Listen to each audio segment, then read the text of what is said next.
Hello and welcome to the Smashy Business Show. Today is Friday, July 25th, and I'm with Ahmed. Abdul Majid is on a very well-deserved leave today, and Yes. Akash has so kindly stepped in. Hi, my name is Akash Sutar, and we've got a packed show for you today. So firstly, for the topics today, we're going to be discussing how BCG has refused to release its Gaza report despite pressure from UK lawmakers. And secondly, Saudi comedy AlZarfa has hit $2.7 million and has become the fastest Arab film to sell 500,000 tickets. And AI jobs in the Gulf now pay up to 120,000 dirhams a month for a job. Can you imagine that? And Aldar, the real estate developer that's based in Dhabi, has sold an expensive home worth $100 million on Saadiyat Island. So just to begin with this topic, we've been reporting on it for a while now. Boston Consulting Group is under fire now for refusing to release the finding of its internal investigation into its Gaza-related work. According to the Financial Times, the firm made the decision despite growing pressure from UK lawmakers and humanitarian groups demanding transparency. To be very honest, at the heart of the controversy is BCG's involvement in modeling a plan to relocate up to 500,000 Palestinians from Gaza. The cost was estimated at 9,000 per person, or roughly 5 billion. The modeling was tied to Gaza's humanitarian fund, backed by Israeli and US interests. So the work was actually carried out after lead partner Matt Slutcher had reportedly been told not to proceed. You should honestly really remember this name. So basically, BCG told the Financial Times that the modeling was done in violation of internal protocols and that Slutcher used Signal to keep communications off the record. Slutcher, who once led BCG's US government consulting arm, and another partner, Ryan Ordway, were both fired. The firm hired Wilmer Hale to investigate, but now says that report will remain confidential. So previously, you guys should really know this, the Washington Post revealed that BCG had helped design the Gaza Humanitarian Foundation as an alternative to UN-led aid. So following the revelations, NGOs, including Save the Children and Plan International, have suspended work with BCG. Now, when you actually get into this entire story, Akash, I was even discussing this with Majid yesterday. All of these stories, by the way, when you're reading the articles, it's always saying, a source close to the matter told us, and employees in the company told us. These employees hate them. They absolutely hate them. Because think about it. Think about how much effort it is as an employee to do your 8 to 5, your 9 to 6, and after you clock out, you decide, you know what? I'm going to reach out to someone from the Financial Times and tell them about what's going on here. And leak some stories, yeah? Exactly, Yeah. exactly. And it's like, we all know that for sure, Financial Times is not paying them to do this. True. They're not forcing them to do this. Right. And it's in this specific case, it's completely disappointing because this man that I mentioned, his name is Matt, who was apparently in charge of carrying out all this work, by the way. If you take a look at his CV, let me just get it open for you guys. So Akash, I went and I found him on LinkedIn, okay? This guy who was basically fired for doing this entire operation. He is the managing director and a senior partner at BCG. Oh. Imagine. He has reached that level in the company. And previously, he used to work as a director for PwC, whose advisory services were just banned in Saudi Arabia. Okay. So these are the kind of people that we have leading these organizations. And it does not make sense whatsoever, because how do you get told by multiple people, no, don't go do something, and you go do it? True. And how do you still get to do it? It doesn't make sense to me, because even me and you, Akash, working in this company, I feel like we all kind of know what we're all up to, right? That's right, yeah. We all know what we're up to. So the fact that somebody can go be up to a business like this in Tel Aviv, go take BCG consultants, send them there, what do you think about it? I don't think that's right.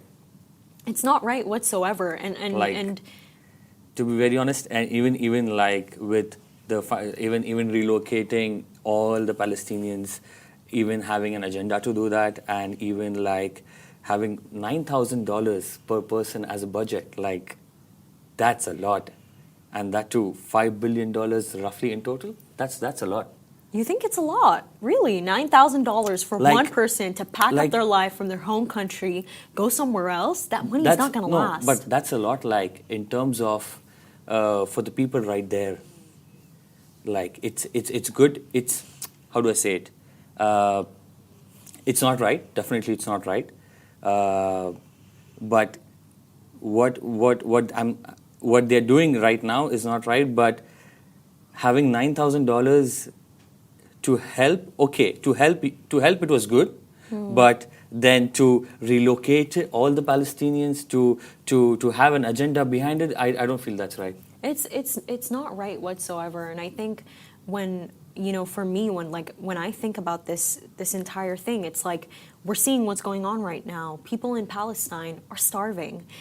Akash, you know that for the first time ever, can you imagine that the BBC and Reuters and also other large news agencies have actually released a statement saying that our journalists are starving?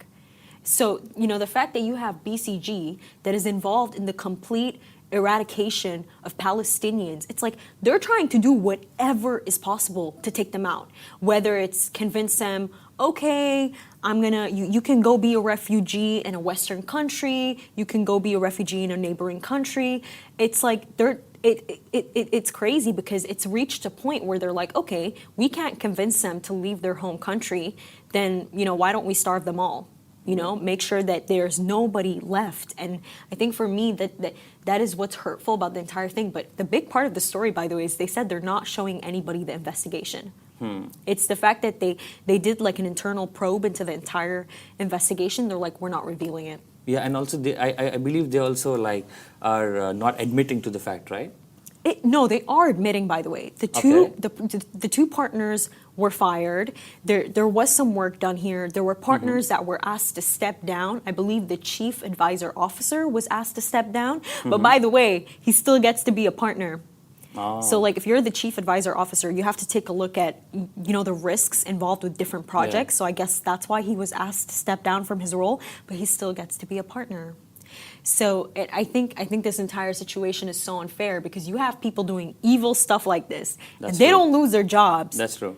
And it's just it's genuinely very crazy to me. But just to move on to our second topic now, a Saudi, just to go into something a bit lighter. So a Saudi comedy has made box office history. So AlZarfa Escape from Hanun Hell has officially become the fastest Arab film to sell over 500,000 tickets in Saudi Arabia, achieving the feat in just 21 days.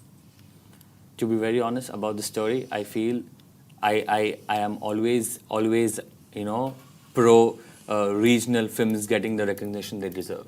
Honestly, yeah. To be very honest, for sure. Even back home from my country, or if there is a regional film, we need to watch because it's a film that has been rooted by the locals, by the people involved in the country and are staying there for a longer time. So they know the country, they know their culture, they know what the world need to see.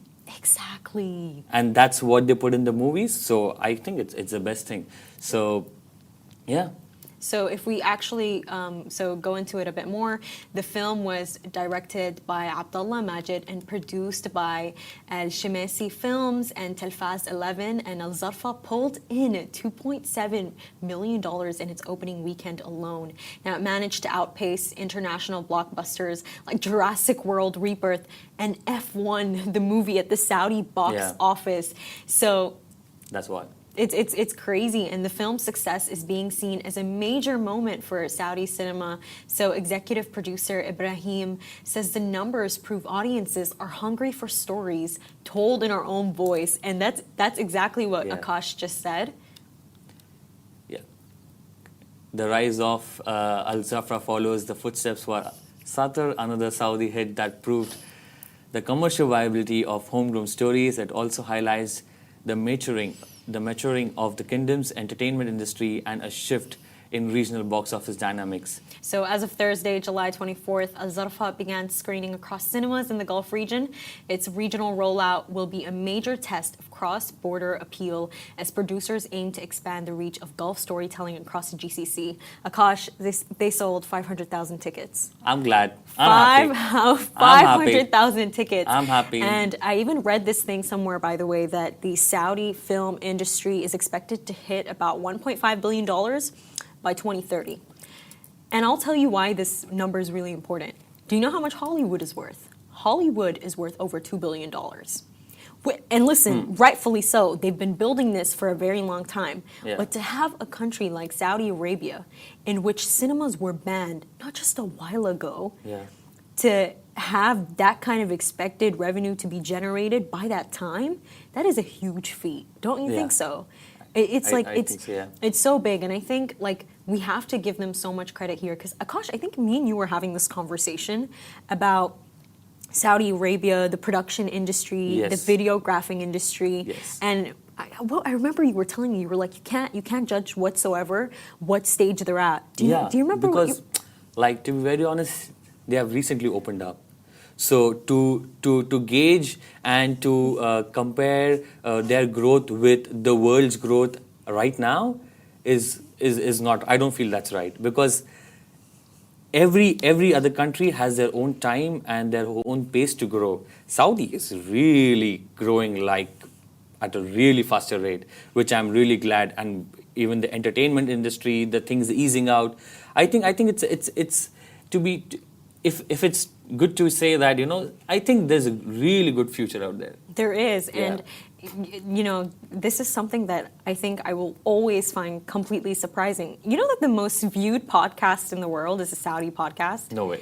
I'm serious. It came out of the studio called Thamania, which is now going to be the media company that is in charge of streaming the major sports football games in Saudi Arabia.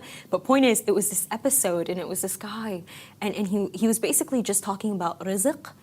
So your faith in Islam and love. And imagine that is the most viewed podcast in the world. And we know how podcasts are like such a big thing now. We have so many podcasters. It's become like a really big industry. So the fact that you have all of this beautiful art that is coming out of Saudi, you know that it has always existed there. So I'm even more excited to see like what more they're going to do. That's true, because imagine a country that has recently eased up is now having the world's most listened heard podcast ever. I know. Like people are actually going and looking and searching and listening to them. Like that's really good. It is, and just to give a shout out to two that really stand out to me. For sure, it would have to be The Mo Show and Solif Business. Okay. Both of those, I totally recommend them. And something else that I honestly never thought would be recommended is AI jobs, and AI jobs that are paying extremely high. So basically, this Dubai-based recruitment firm, Candor, has opened a high-level vacancy for a head of artificial intelligence role in Abu Dhabi.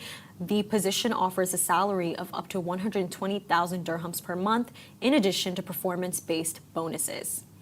The job calls for a senior AI leader with experience in expertise-wide AI strategy, large language models, and commercial deployment of generative AI. The listing reflects the growing demand for top-tier AI talent across the Gulf region. So this hiring push aligns with a broader regional trend.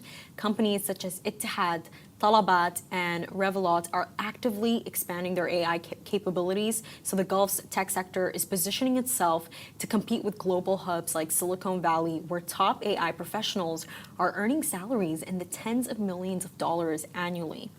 Candor's role signals a strategic shift towards localizing AI innovation and leadership. Rather than relying solely on imported expertise, the Gulf is investing in building a sustainable AI talent ecosystem with both regional and international recruitment efforts. And this hiring, it's going to be set to intensify more and more. But gosh, is this not crazy? It is. To be very honest, what? It is. Also, the salary?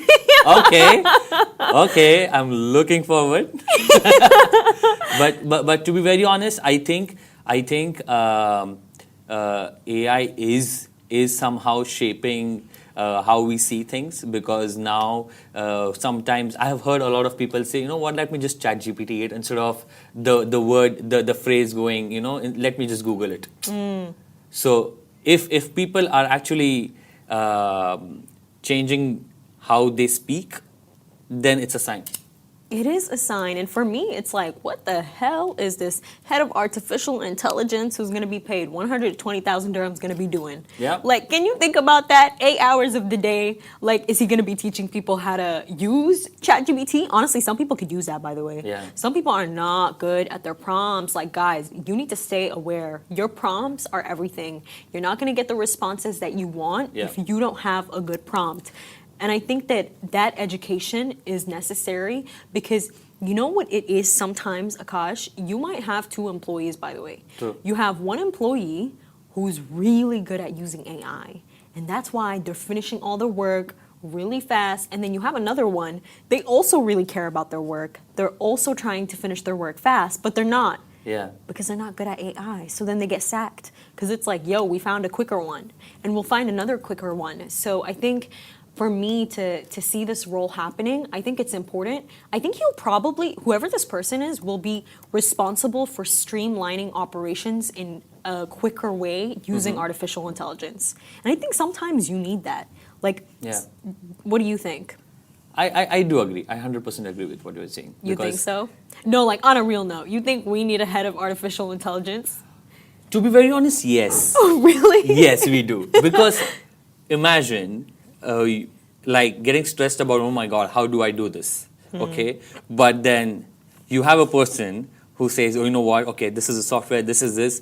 You will get this done in the next 1 minute. Or, in the beginning, you might take 10 minutes to get the prompts right. But tomorrow, it will be done in a minute. So isn't that good?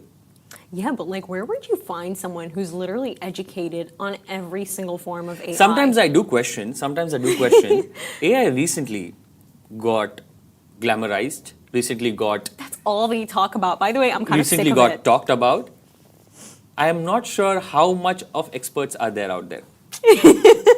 Because sometimes when you see job requirements of, you need to have 10 years of AI experience, 8 years of AI experience. But we were exposed to AI like a few years ago. Literally. Like the general public. There might be engineers, there might be software engineers who might have knowledge about AI since a very long time. But this is the salary being $100,000 to $120,000 is wild. It is literally wild. And you bring up such a good point, because it's like, I feel like, do you maybe think that employers are asking for something unreasonable? Like, what do you mean 10 years of AI experience? Yeah, exactly. Where am I going to get that from? Exactly. Like, OpenAI was founded 10 years ago, the company that created ChatGPT. So how do you expect us to catch up this quickly? Exactly. No, that is a good point. I'm gonna keep an eye out for that, by the way. Okay. On LinkedIn, I always see these kinds of things. And for our final story of the day, Abu Dhabi-based developer Aldar has made headlines with the sale of what it says is the most expensive home ever sold in the UAE capital. The ultra-luxury mansion, part of the Faya Al Saadiyat project, was sold for 400 million dirhams.